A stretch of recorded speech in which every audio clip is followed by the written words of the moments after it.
Hello everyone, welcome to EAU Podcast. My name is Alon van Uitert and this is Lisette Hoen. And we both are members of the EAU Guideline Panel for Paediatric Urology. As you may know, the Paediatric Urology Guideline consists of 26 subchapters. So each year we try to update about 5 or 6. And this year we updated 6 chapters and we would like to tell you a little bit more about that. So Lisette, maybe you can start with telling us what we updated about perioperative management. Yes, so we have updated the perioperative management chapter. And I think it's important to discuss the fact that in children it is different than in adults if you consider fasting. So in children there is a risk of hyponatremia.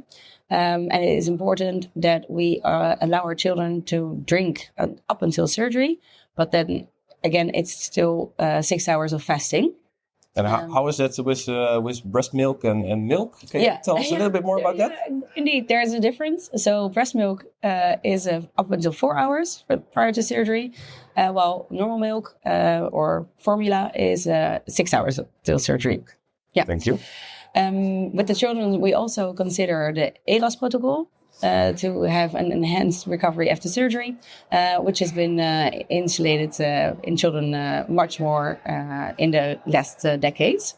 Okay. And what is different from adults, but I think also very important to highlight, is that we have the preventative measures for anxiety. So we have the... I can imagine that is for children. That is quite something to undergo surgery. Yeah. So we use virtual reality goggles or even, but also some medication in order to make anxiety as low as possible. Oh, yeah. Yeah. Can you tell us a bit more about the next chapter? Yes, the next chapter was about hydrocele, which is a very common pathology that we see in the clinic. And actually there was not that much changed because the practice of hydrocele is well established. The only thing that was added was the abdominal scrotal hydrocele, which is quite a different entity, that the hydrocele goes up into the abdominal cavity. And what has changed? Well, it's changed that, the practice used to be that you have to resect the whole hydrocele. But that is quite an extensive surgery to do intra-abdominally. So what is changed is that it's now more advised to do it a little bit more conservative. And do the surgery more for the scrotal part, but not do an extensive surgery intra-abdominally, because you can get problems with that, and maybe it's not necessary. And what kind of problems do we encounter? Well, you can get because it's a large wound, you can get a higher risk of bleeding, higher risk of edema, and well, if you can avoid that, I think that is something we should do. Yeah. Yes. Yeah, definitely. Well, the next subchapter that we updated this year was about minimally invasive surgery. Well, that is something that is hot and happening also in the pediatric field. Can you tell us a little bit more about that? Yeah. So we see that robotic surgery is up and coming. It's been gaining in popularity definitely the last decade. We did not alter that much in like the content of the chapter. However, I think it's always important to highlight that it is necessary to have an open access, so that you have a good visual and you do not have any risk of bowel damage, and that we should always consider that a child is different than an adult. Try to use as low pressures as possible to avoid any risk of cardiac or pulmonary. Yes, so a child is not a small adult. Exactly. The physiology of the child is different. Yeah, yes, it is. Especially in laparoscopy, I can imagine that is important. Yeah. And are there many studies published right now in minimally invasive surgery, robotic surgery in children? There are a lot of studies published. However, they are very consistent over the last year. So no updates for the chapter, but definitely. So we talked about 6 chapters that we've revised. Yes. I think the next one was trauma. Yes.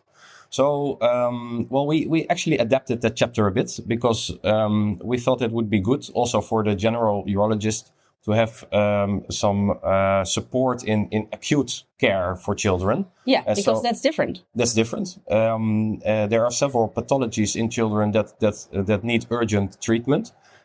So we made a new chapter, which is called Emergencies in Paediatric Urology. And this chapter entails a few things that we did not change. For instance, the acute scrotum chapter we did not update, but it is a part of the emergencies chapter. Yeah. What we did change was the trauma section because, renal trauma is common in children because of the different anatomy that they have. Indeed. And can you explain a bit more? Well, in the child, the kidney is located a little bit lower, and it's less protected by the rib cage. You have less fat around the kidney, so when you get a blunt abdominal trauma, the risk of injury of the kidney is higher. Yeah. And what we think is very important is that when there is a major trauma, abdominal trauma in a child, that you do a good staging, and that staging needs to be done by a CT scan, and preferably a 3-phase CT scan with an arterial phase, a venous phase, and a delayed phase. Indeed, yeah. And the reason is also for this delayed phase that it's very important to see if you have urine leakage, to give a good grading of the renal trauma, because if you have urine leakage, you have higher chance of complication. Indeed, yeah. The question that often arises is, if you see urine leakage, should you drain? Should you place a double J stent? Should you place a nephrostomy tube?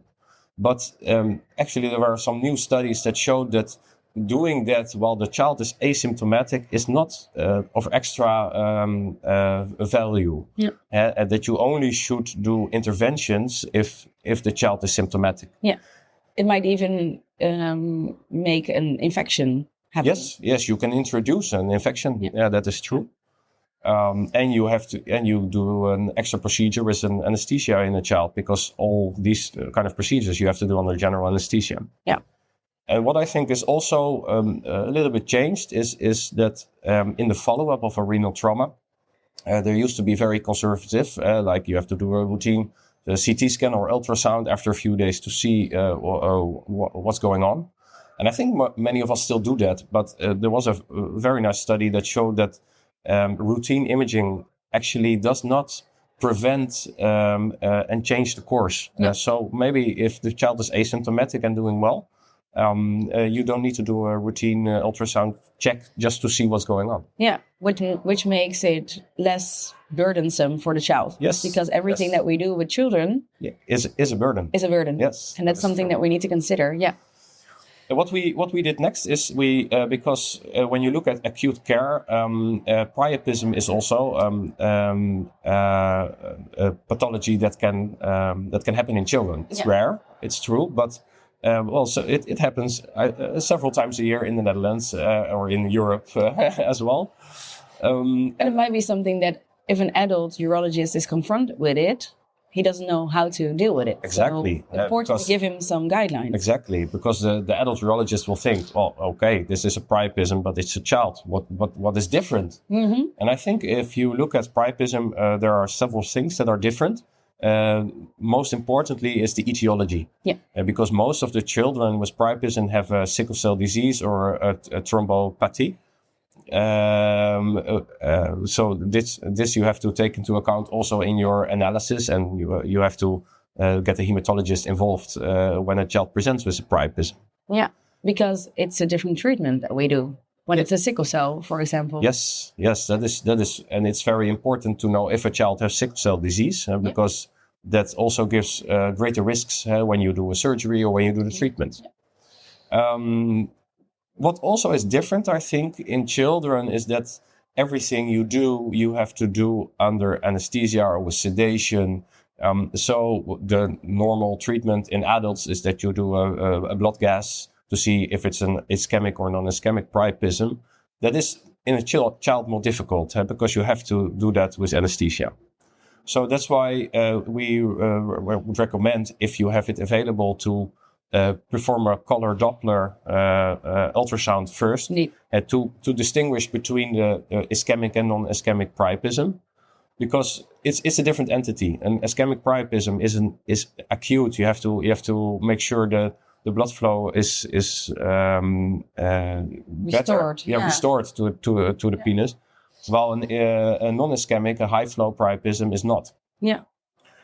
Of course, you have a time slot. Yes, you have to Time do matters. it within a few hours. Yeah. You have to make sure that the blood flow is reestablished to the penis.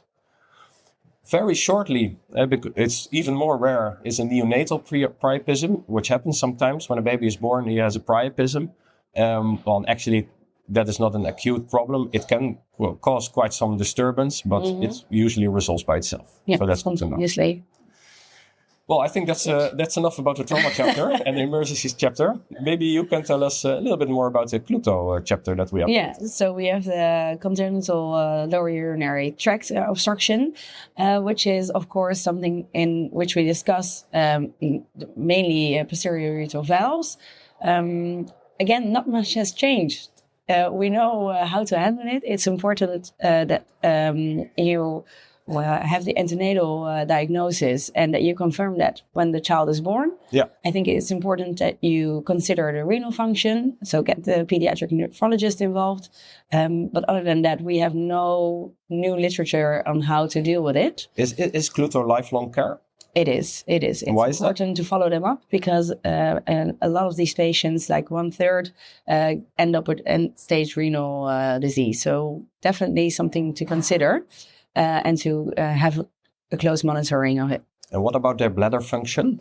Bladder function is, of course, also a problem in a majority of the boys.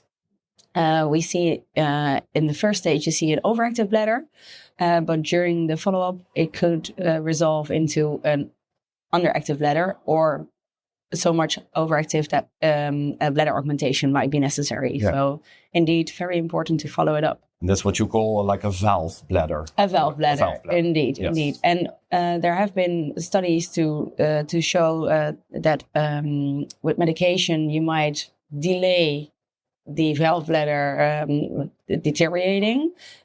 So use of anticholinergics and even alpha blockers to make the outflow more easy. But again, that was not new in the chapter. No. So and I think it's not generally recommended to do it in all patients, right? No. It's personalized care. Yeah, it is. Yeah. Okay. And can you tell us a little bit about fertility preservation? Yeah, that is of course a hot topic because this is a field in medicine that is evolving. So for girls, oocyte preservation is being more and more commonly to do. And can you quickly describe what is oocyte preservation? What? Because I don't know if everybody knows. So what you do is that you, before you start medical treatment, like chemotherapy, for example, is that you harvest the oocytes and then preserve them through cryopreservation. Okay. In boys, especially pubertal boys, we can do, of course, sperm cryopreservation. In pre-pubertal boys, that is still a very experimental field. So some centers do this preservation, but it's still unclear if the preservation of these pre-gonal is usable in the future. So experimental still. However, Can you maybe, are there other things you can do to protect the boys? Yeah, indeed. The little boys of the boys. The little boys of the boys, yeah. So one of the things that you could do is you do gonadal preventive measures. Okay. So if you have radiation in the scrotal field, it might be possible to temporarily put the testes in the inguinal area. To get them out of the field. Field. Yeah. Oh, yeah. Wow. So it's at least important to consider if it's possible and know that there are options. So we describe them in the chapter. So when you're encountered, you can read it. Yeah. Excellent. I think that were all the chapters that we have first. Yeah. But we did write also a new chapter, or at least it's being written, I think, right now about transition. Indeed. So for the future. Yes. So coming update. Because of even the little ones eventually get older, and many pathologies that children have during childhood, they also transition into adulthood. And so we thought as a panel that it would be very valuable to also aid the urologists in this part, because can you tell us a little bit what patients are transitioning, what patients the adult urologist can encounter? So we have, of course, the neurogenic patients. Yes. They are patients from the day they are born with us. And initially, we have a very close follow-up. And when they get stable, they get a less intense follow-up with us, but we still follow them up until they're 18. And there are some specific considerations with these children. Quite a lot of them get a bladder augmentation. And when you have a bladder augmentation, there are some risks that you need to consider. Mm-hmm. So is it that they still do catheterization through their native urethra? Yeah. But it could also be that we have put in a continent catheterizable channel. Indeed. Yes. Yeah. And these stomas have some complications that are considerable. Yes. More than half of them get a complication. And usually it's a minor complication, but it's still something that we need to be aware of. And it's good to have a urologist that knows how to deal with it. Yes. Also, of course, if you have a bladder augmentation, there's a risk of cancer in the bladder. So an intense follow-up with cystoscopies after 10 years after bladder augmentation is important. Yes. Yes. Yeah. And sexuality, is this also something that is described in this chapter? Yes, that is. Yeah. It's also very important, especially in the transitional phase. Definitely. Yes. There have been several studies that have shown that patients feel a lack of attention for their sexuality. And we have also studies that the urologists feel that they don't know how to talk about it. So that's a discrepancy. Yes. And I think it's important that with the transitional chapter, we highlight that the urologist needs to take the lead, at least in addressing it. Yes. Asking about it, getting the attention. Yeah, because the patient has an unmet need and we don't know how to fulfill that need. Indeed. So and this provides you handles to... Yeah. Wow, that's great. Yeah. Okay. Well, we did a very, very small update to the reflux chapter as well.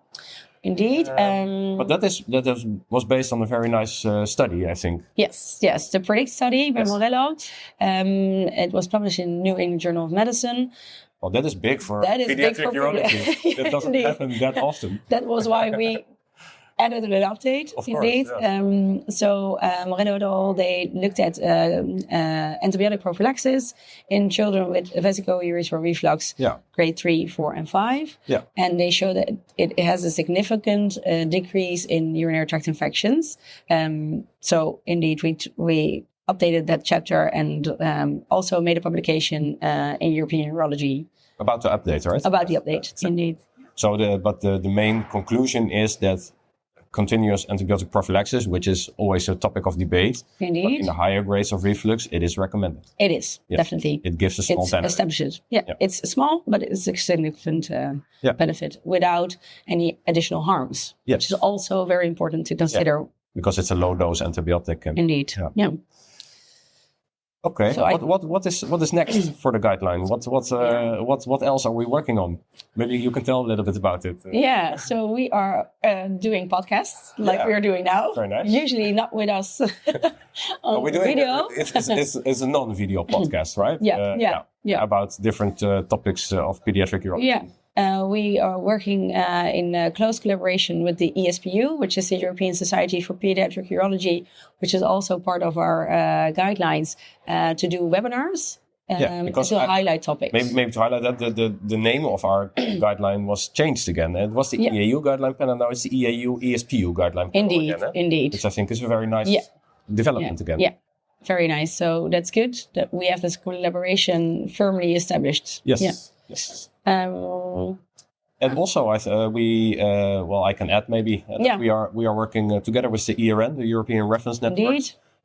There is a collaboration to make a very extensive guideline about the neurogenic bladder.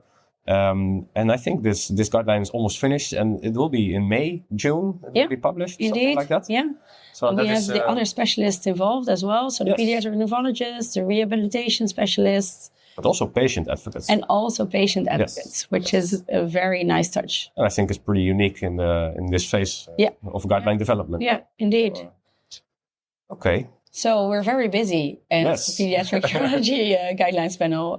Many, and next to these things we discussed, many reviews also being performed, clinical questions that we try to answer. So that is something we hope to work on more in 2024. Yeah.